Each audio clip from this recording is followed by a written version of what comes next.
नमस्कार, आप देख रहे हैं द हिंद 24 न्यूज और मैं हूं आपके साथ साक्षी। आइए नजर डालते हैं आज की बड़ी खबरों की ओर। पूर्व मेदिनीपुर फिशरीज फोरम ने मछुआरों की कई मांगों के आधार पर प्रतिनिधिमंडल दिया। सोमवार की दोपहर पूर्व मेदिनीपुर जिले के रामनगर 2 ब्लॉक के बीडीओ को कई मांगों को लेकर एक प्रतिनिधिमंडल दिया गया। संयोग से मुख्यमंत्री ममता बनर्जी ने मछुआरों के लिए समुद्र साथी योजना शुरू की। परिणाम स्वरूप कई मछुआरों ने सरकारी भत्ते के लिए हस्ताक्षर किए। जिले के 50,000 मछुआरे समुद्र में मछली पकड़कर अपनी आजीविका कमाते हैं। उन्होंने ये मछुआरा कार्ड भी बनाया। हालांकि यह परियोजना कागजों पर शुरू की गई थी, लेकिन यह हकीकत में साकार नहीं हो पाई। कोई सरकारी भत्ता नहीं है। यहाँ तक कि राज्य सरकार ने इस साल के बजट में इस परियोजना के लिए कोई पैसा भी आवंटित नहीं किया है।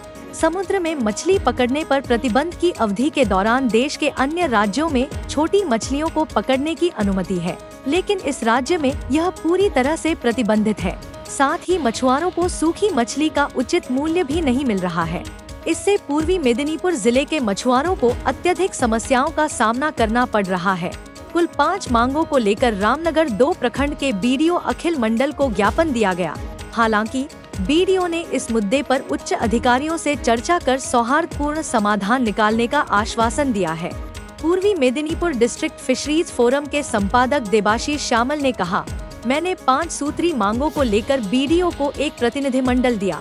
बीडीओ ने समस्या का समाधान करने का आश्वासन दिया है। आने वाले दिनों में इन समस्याओं का समाधान नहीं होने पर बड़े आंदोलन की चेतावनी दी गई है।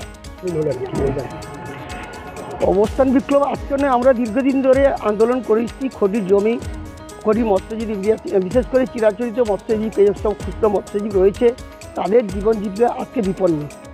তার মানে এক ধার দিকে হচ্ছে যে সমুদ্রে মাছ নেই, ট্রলিং ফিশিংওয়ালারা যা উৎপাত শুরু করেছে, সমুদ্রে মাছের আকাল দেখা দিয়েছে।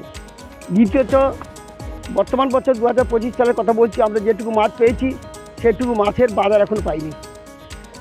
যে ফড়িয়ারা আমাদের কাছ থেকে নিত, আমরা তো দালালের কাছ থেকে টাকা সুদে টাকা এনে ক্ষুদ্র মৎস্যরা মাছের জন্য সমুদ্রে যাই, সেই মাছটা তুলে এনে ফড়িয়াদেরকে দিতে হয়। ফড়িয়ারা বলছে যে তোমরা মাছ আমাকে দিতে পারো, কিন্তু আমরা তোমাকে রেট কোনো দিতে পারবো না এবং কবে টাকা দিব তাও বলতে পারবো না। তো আমাদের দাবি হচ্ছে যে আমরা এই ক্ষুদ্র কুটির শিল্পে, মৎস্যশিল্পে 50,000 মৎস্যজীবী সরাসরি সমুদ্রের উপর নির্ভরশীল। সেই সব মৎস্যজীবীদের জীবন জীবিকা বিপন্ন। সরকার এই মৎস্যজীবীর যে মাছের যে বাজার, সেই বাজারীকরণের একটা ব্যবস্থা তারা নিচ্ছে না। আমরা জানিয়েছি, বিভিন্ন সরকারি আধিকারিকদের জানিয়েছি, কিন্তু তার রেজাল্ট আমরা এখনো কিছু পাইনি। কত দফা দাবি নিয়ে আসছে? আমরা মূলত 5 দফা জানিয়েছি। তার সঙ্গে আরেকটা বিশেষ দাবি হয়েছে যে যারা চিরাচরিত ক্ষুদ্র মৎস্যজীবী তারা দাঁড় পালে নৌকায় মাছ ধরে। অন্যান্য কেন্দ্রীয় সরকার যে সমস্ত রাজ্য, উপকূল এরিয়ার রাজ্য রয়েছে, সমস্ত রাজ্যে কিন্তু দাঁড় পাল নৌকোর ছাড় দেওয়া আছে তাদের জন্য, ট্র্যাডিশনাল ফিশারম্যানদের জন্য, যারা দাঁড় পালে নৌকায় মাছ ধরে। কিন্তু আমাদের পশ্চিমবঙ্গ সরকারের বর্তমান যে সিদ্ধান্ত, সেই সিদ্ধান্ত মোতাবেক সমস্ত মৎস্যজীবীকে মৎস্যজীবী ফোরামের পক্ষ থেকে আজকে ব্লকে অবস্থান বিক্ষোভ ডেপুটেশন, কি বলবেন? আমরা এখানে পূর্ব মেদিনীপুর মৎস্যজীবী ফোরামের পক্ষ থেকে আমরা এসেছিলাম 5 দফা দাবি নিয়ে, যার মধ্যে ছিল সমুদ্র সাথী প্রকল্পের বাস্তবায়ন এবং যে মৎস্যজীবী নিবন্ধীকরণ কার্ড দেওয়া হয়েছে মৎস্যজীবীদের জন্য, সেগুলো প্রচুর পরিমাণ ভুয়ো মৎস্যজীবী আছে, সাথে প্রচুর ভুল আছে, সেই ভুলের সংশোধন এবং সহ এবছরের যে আমাদের সমুদ্রে মাছ নেই, শুটকি মাছের দাম নেই, আর খটি মৎস্যজীবীদের পেটে ভাত নেই। এই মূল 3টা বিষয় ছিল।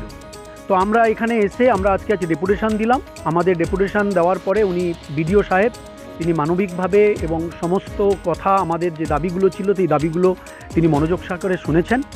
এবং আমরা বলে এসেছি যে সমুদ্র সাথী প্রকল্প বাস্তবায়ন না হওয়া এবং এই মৎস্যজীবীদের সাথে প্রবঞ্চনা করা, এটা আমরা কোনোভাবে এটা ভালোভাবে নিইনি।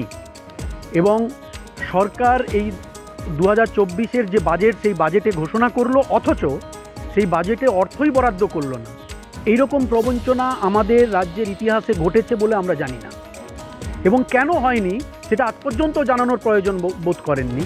এবং একটা বাজেট 2025-এরও বাজেট হলো, সেখানেও মেনশন করা হলো না যে কেন প্রকল্পটাকে বাস্তবায়ন করা গেল না। মৎস্য দপ্তর থেকে এখনও পর্যন্ত স্পষ্টত কোনো বিষয় জানানো হলো না যে কেন এই প্রকল্পের আগামী ভবিষ্যৎটা কী। তো এই কথাটা আমরা ফোরামের পক্ষ থেকে বিভিন্ন দাবি দেওয়া নিয়ে আপনার কাছে ডেপুটেশন দিই, কি বলবেন? হ্যাঁ, মৎস্যজীবী ফোরামের মানে ক্ষুদ্র মৎস্যজীবী ফোরামের তরফ থেকে আজকে ডেপুটেশন দেওয়া হয়েছে। আমাদের 5 দফা দাবি ছিল, তার মধ্যে সমুদ্র সাথী, তারপরে যে ব্যান পিরিয়ড নিয়ে ওদের কিছু দাবি ছিল, ওদের খুঁটির জায়গা নিয়ে কিছু দাবি ছিল, আর মৎস্যজীবী রেজিস্ট্রেশন কার্ড যেটা সেটা নিয়ে একটা দাবি ছিল। এরকম 5 দফা দাবি ছিল ওদের। তো আমরা ওখানকে আশ্বস্ত করেছি আমাদের যে দাবিগুলো, সেই দাবিগুলো প্রপার ফোরামে এবং প্রপার জায়গায় পৌঁছিয়ে দেওয়ার জন্য। আমার নাম অখিল মন্ডল, ভিডিও আমরা করছি। যেখানে দেখা যাচ্ছে ছোটো ছোটো মৎস্যজীবীরা বিভিন্ন রকমের মাছ ধরা এবং চুক্তি নিয়ে খুব সমস্যা হয়ে পড়ছে, ওনাদেরকে আগামী আমরা চেষ্টা করছি ডিপার্টমেন্টের তরফ থেকে, আমরা ডিপার্টমেন্টকে জানাবো, মীন ভবনকে জানাবো, যতটুকু সুরাহা করা যায় ওদের আমরা চেষ্টা করছি। আর একটা স্যার সমুদ্র সাথী প্রকল্প দেখুন, আমাদের এখানে যতগুলো অ্যাপ্লিকেশন পড়েছিল আমাদের ব্লকে, আমরা সমস্তটাই প্রসেস করে পাঠিয়ে দিয়েছি মীন ভবনে। এবার তারপরে একটা মীন ভবন